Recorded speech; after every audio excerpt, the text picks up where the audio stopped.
Olá, queridos. Eu sou o Padre Rodrigo Carneiro e esse é o nosso canal Atraídos pela Palavra de Deus.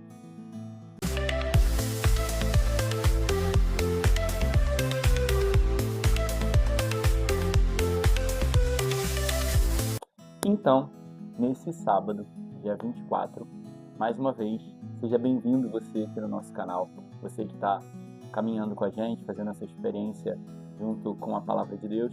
Lembrando, como eu disse outros dias aí nos vídeos, é importante também você ler os textos sagrados, ler os textos do dia e depois a gente medita junto. Mas não deixa de ler não os textos, fazer sua experiência também com a palavra. Deus também quer falar particularmente, pessoalmente ao seu coração. E aqui a gente vai aprofundar, te ajudar a entender melhor algumas coisas, te dar algumas pistas de como prosseguir. Mas é importante você fazer a leitura desses textos. E você que está chegando, essa é a nossa motivação do nosso canal. É termos uma intimidade maior com a palavra de Deus. Mas não podemos ficar só naquilo que o padre está falando, só naquilo que o padre está dizendo. Porque senão, eu estou fazendo uma experiência com a palavra, mas às vezes você está ficando distante, só está vivendo daquilo que você escuta. Você tem que viver também da sua intimidade, começar a forjar também a sua intimidade com Deus. Bem, vamos lá. Então hoje a primeira leitura vai dizer para nós que Paulo está indo visitar Timóteo, que era um discípulo dele.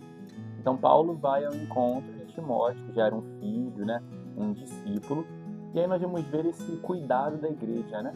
Paulo como responsável pelas comunidades onde tinham os pagãos, né? Foi assim que ficou definido lá no Concílio de Jerusalém, que ele e Barnabé iam sair para anunciar os pagãos, e na verdade um pouco antes, né? Já havia ficado definido que eles iam se dedicar ao anúncio do evangelho aos pagãos, e os outros discípulos iam anunciar aos judeus e ao povo que ali estava, ia forjar e formar aquelas comunidades. Então isso mostra o cuidado da igreja, né, da preocupação de Paulo de ir lá, ver como que Timóteo está, como que Timóteo está se desenvolvendo. Isso mostra o cuidado que a gente tem que ter com os nossos irmãos. Às vezes tem um irmão de pastoral, uma pessoa que caminha com a gente, e a gente sabe como é que a pessoa está. A gente muito mal pergunta, tá bem, né? Mas essa pergunta não é uma pergunta conveniente, porque quando você pergunta tá bem, essa pergunta já é uma afirmação. Você tá bem? Você já está meio que afirmando, né? E induzindo a pessoa a dizer que está. Agora, quando a gente pergunta como você está, aí a gente quer saber como a pessoa está. E é também perguntar como você está quando existe a intenção de escutar, de ajudar, de ouvir, de fazer algo que possa ajudar a pessoa a sair daquela situação. Então isso mostra essa preocupação que precisamos ter uns com os outros em primeiro lugar. Quantas pessoas estão sofrendo e não tem ninguém que as ajude, não tem ninguém que pergunte, que se preocupe como elas estão. Porque hoje, infelizmente, a maioria das pessoas na sua casa não tem apoio, não tem suporte. E a gente vai ver isso na família de Timóteo. Porque vai dizer que a mãe de Timóteo era uma judia convertida, mas o pai dele era pagão. Então, assim, a gente pode entender que talvez o pai não entendia a vida que Timóteo levava, porque ele era pagão. E tá tudo bem, a família de Timóteo não era uma família estruturada, organizada, mas Timóteo era muito bem visto entre todos, porque ele não colocava desculpa nos problemas da família dele.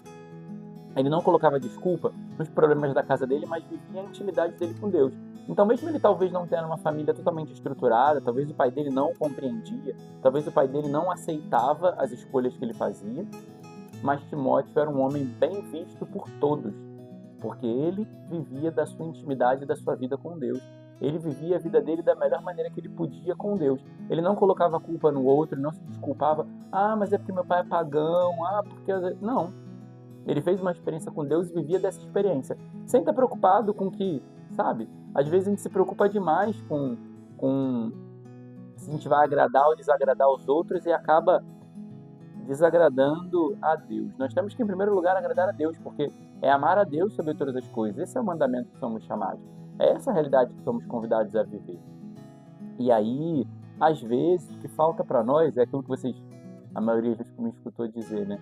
Muitas vezes, o que falta para nós é conversão, porque a gente fica jogando na conta dos outros e na culpa dos outros. Falta, no fundo, vergonha na cara, entendeu? Para assumir que eu não tenho coragem de viver uma vida cristã coerente, e aí eu boto a culpa nos outros, eu transfiro, eu jogo para o outro. Então, queridos, vamos viver uma vida cristã coerente, amar a Jesus de verdade, vivermos a nossa vida com Ele e parar de jogar a culpa no outro, dizer que é seu marido, que é seu filho, que é seu esposo, que é a sua sogra, que é sei lá quem. Viva a sua vida com Deus e isso basta. Também vai dizer a primeira leitura que eles faziam o que o Espírito impulsionava. Sim, todos nós, de maneira geral, tentamos fazer o que o Espírito impulsiona. Só que hoje, nessa primeira leitura, me chama a atenção uma coisa. A primeira leitura vai dizer que eles faziam tudo o que o Espírito impulsionava, mas por 2 vezes o Espírito os impediu de fazer alguma coisa. E aí isso me chamava a atenção, porque assim, é muito fácil fazer o que o Espírito impulsiona. O Espírito me chama a pregar, anunciar, evangelizar, ir a tal lugar. Mas quando o Espírito diz, não fale, não faça fofoca, não ande com essa pessoa, não vá a esse lugar, aí a gente começa a dar desculpas, né? A gente começa a mudar o nosso caminho, porque a gente começa a pensar, mas qual é o problema? Poxa, qual é o problema de eu fazer isso? Por que não posso fazer? Ah, não, eu acho que isso é da minha cabeça, eu vou fazer assim mesmo. Ah, eu vou. Então, assim, é muito mais difícil quando o Espírito nos diz não, quando o Espírito diz não faça, quando o Espírito diz fique quieto, quando o Espírito diz cala a boca. Nossa, mas eu tenho tanta coisa para falar e o Espírito nos diz cala a boca. Nossa, eu queria tanto anunciar e o Espírito diz não é hora. Conter os nossos impulsos, o nosso ímpeto diante de um não do Espírito é a parte mais difícil. Receber um não da parte de Deus é muito sofrido, é muito difícil. Receber de Deus um espera, fica quieto que não é a hora, faz depois, não é agora, não é você. Nossa, quando o Espírito diz pra gente, não é você que vai fazer isso, o quanto isso é difícil. Mas nós vemos que Paulo e Timóteo foram fiéis nisso. O Espírito não os deixou entrar na cidade, eles não entraram. Os impediu de ir a tal lugar, eles não foram. Eles não usaram desculpa de que, mas eu sou servo, não, eu posso fazer, eu sou bom, eu sei. Eles não usaram nada disso, mas seguiram com docilidade aquilo que o Espírito os impulsionava. E aí depois, no final da primeira leitura, vai dizer que eles foram para Macedônia, porque Paulo teve um sonho com Macedônia e entendeu que deveriam ir para lá. E aí isso marca toda a docilidade de Paulo, porque quando o Espírito dizia não, era não, quando o Espírito dizia sim, era sim. Então nós vemos toda a docilidade e a obediência que marcava a vida daqueles homens. E aí nós vemos também a docilidade de entender esse sonho, né? Porque, e aí quando eu lia isso, eu me lembrei de uma vez, 2 histórias.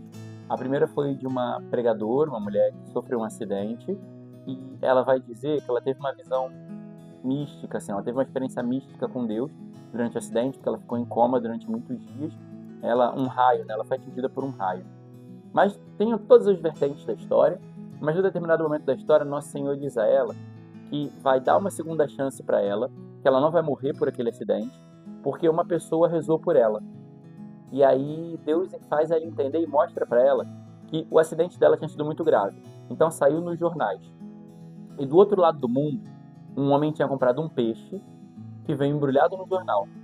E quando ele desembrulhou o peixe do jornal, que ele viu a história daquela mulher, o sofrimento que ela devia estar passando, ele se ajoelhou e fez uma oração por ela.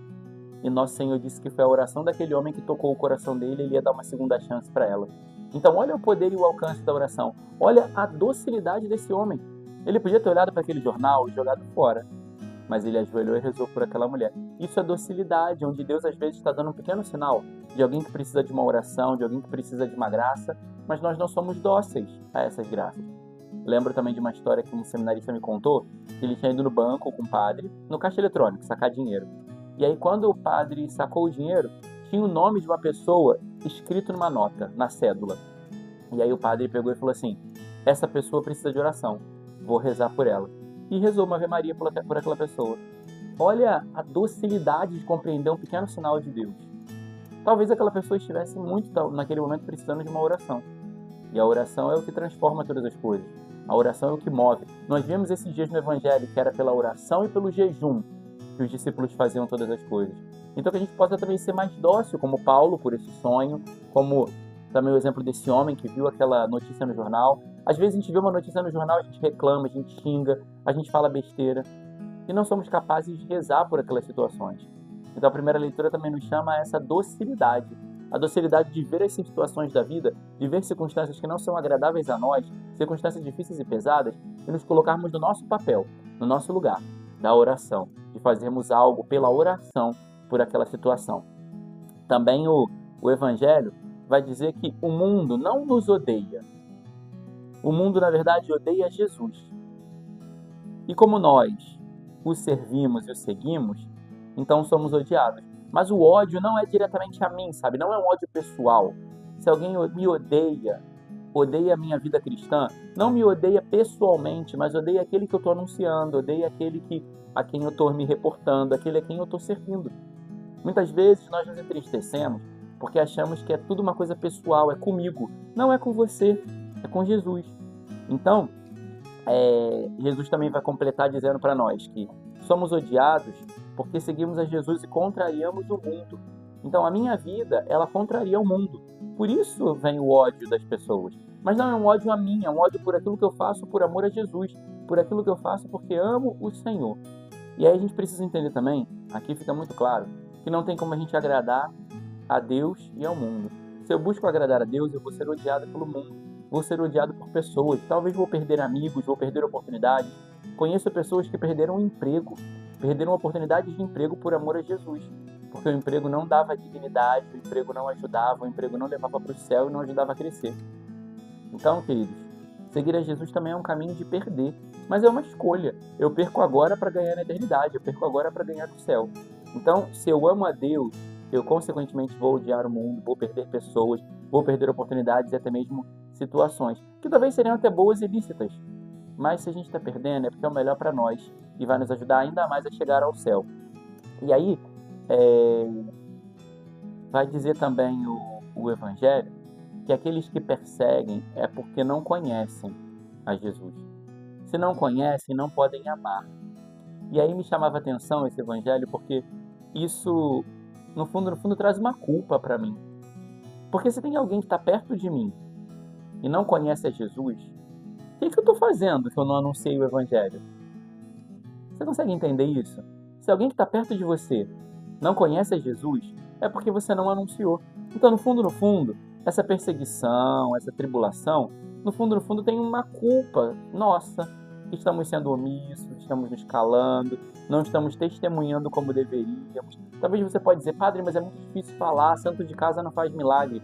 Tudo bem, viva. Você não precisa talvez falar, mas viva, porque o seu testemunho pode arrastar, o seu testemunho vai converter, o seu testemunho vai mudar. Porque muitas vezes a gente fala de Jesus, mas o nosso testemunho, a nossa vida não são coerentes com a nossa fala. E por isso as pessoas não estão se convertendo, por isso as pessoas não estão amando a Jesus, por isso as pessoas não estão conhecendo o Senhor.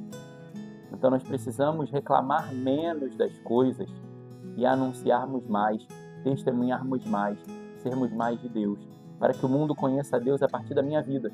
São Francisco vai dizer, acho que é São Francisco, que vai dizer que talvez o único evangelho, as únicas páginas do evangelho que as pessoas no mundo de hoje vão ler, será a minha vida. Então que a minha vida seja um testemunho do evangelho, que a minha vida seja um testemunho da mensagem do Senhor, para que muitos o conheçam, o amem e deixem de perseguir e venham para o nosso lado, o lado dos perseguidos que desagradam. Louvado seja nosso Senhor Jesus Cristo, para sempre seja louvado.